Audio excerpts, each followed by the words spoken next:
Manipur ki sahi ani fazil labba irang asigi warusin ama purakna pandamda Union Home Minister Amit Tana laukalakpa khongthang gi sarwa moina ngasidagi hawhungani haina lauthoki ba free movement kuki lamhen tu hen basingna mai Chat-Hankhidare lamdam masida tha kuni thoirom thokli ba irang asina maram oiraga maitei khunai gi mioi amata national highway sing the forga satpa ngamdana lakibane President's rule laktuni matamda su Chief Minister oiramba nongthomam virena su kayarak hana free movement tauna ba hona kibada mai pakpangam kidabane Union Home Minister Amit Tana share logduna New Delhi da pangthoki ba awang patha ke security gi mifam da ngasidagi haurga Manipur ge national highway sing yauna lambi khudimakta ayat apan pidana miyamna satpa yana ba mari lena basinga khan khibane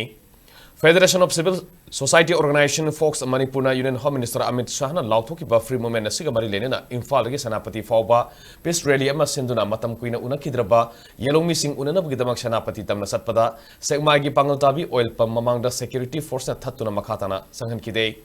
Madugidamak Fox ke thaumising free movement gidamak lakiba MST ge gari amade security force ke personnel singadu pungkhai amarom thingduna thamke Iramasigi matang the Fox ki President TH Manihana Fongo Kibada ngasidagi free movement hawholagani haina Union Home Minister Amit Tana lautokrabasu free movement asi miya mamang da utsaibari ngasi lamtha ki ba MST ki bus adu BSF ke security personnel khara tongbana tana passenger amata tongkhide hojiksu kuki singna lambi thingjin badage lamtha ki ba bus su Kangpopi headquarters yobang amdana leire Manipur ki governor na irang asi laksina bagdamak khulai sing thingana ba lauthokrabasu maitai khulngak pa khaknatana kuki sing gi maike dege khulai amata thingalakpa leitre maram maduna karam matamda kuki singna maitai de khudong saba yenglaga landarakani haibat tambangamdre khulngak pa sing section lebiu haiki Lengan lori beti sanje si makoy na matungban khangdana sahi ani phara ba su ba kukina khode torbe dekche he na makha da be tek on gi sineba sigi sabsabe example apo gasi ba kuki ki khulai lokatri ba makoy na khoi mai ta ba ki khulai lokal oigre ba ki oi beta ragati hayang jit kai de rokata ki koi khangdri ba sini ki aki besil leben maram orekan da je Manipur de parja le ba khodi mak khulai paire gale hob khodi mak hasi khulai am ta tobira no imai ben me amna kunna pa jingje he na support ro thambi ro ba jik akoi gasi khangdi hayang khangdi anytime kuki na koi landara ko ya ba ki bibam de le ba jik adara makoigi kenoji thajade makoina goiba angang basadrun chahi ani sana baise basi akoi ja apang manate habido basi de ulasi phagi sana rakhno changre na aya ba pirse changi la ba bise aya ba pir ka changai ba pare kare gi moi aya ba khara changa ga khoi ko ba chang ba ya diba phagi ya bra ane pupe ya jo na phagi sana ba ya bra ba Indian Home Minister na amisana bigi ba masi ki tang lipan sida akoi national highway singa free movement ya halani haiba asigumba Pagi wafam adubo koi unar tawjirakanda ngasi akoi ki peace rally se koi lakchabani ngasi ki peace rally se lakbase akoi tasingna hakanda koi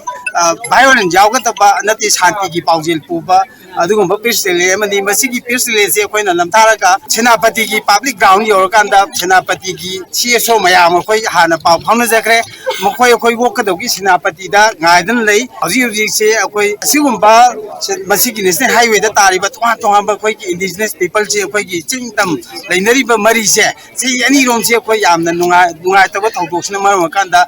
koi ga I paw phawna da ba amadi koi ga wari utai sanabagi awa nungai gi oipa punsirol do phangdaba tu da koi handagi honorable Union Home Minister na asigumba pana pirakpa magi paujel magi asigumba apaba wakhalon shanti gi khongchat khan shanti gi wafam se base koi unar tawje kanda awa nungai gi oiba punsi wari sanaba amadi tongan ba koi paujen pina ba shanti gi paujen pina ba aduga priyara ma pangthok minara kanda koi halaktabagi aduga khongchat ni hanadigi hongna aikoigi handaba ta to separate ko ta leramba aikoina khalambado ngasidi sab sara ngasidi indiana aikoida amuka su hena aikoida ngasi taure abisi ma aikoi miyam da tumjege ba ngasi aikoida tang nipan da india government gi logriba home ministry gi warif ki matungina national highway da hana buffer zone leramba amadi free movement tawholam da punna masing do tawholani buffer zone amada laite na hairamba assurance pirak ba assurance to bo aikoina madu honor to boina ngasi aikoi Federation of Civil Societies na ngasi ki khongsa se sinjabane ba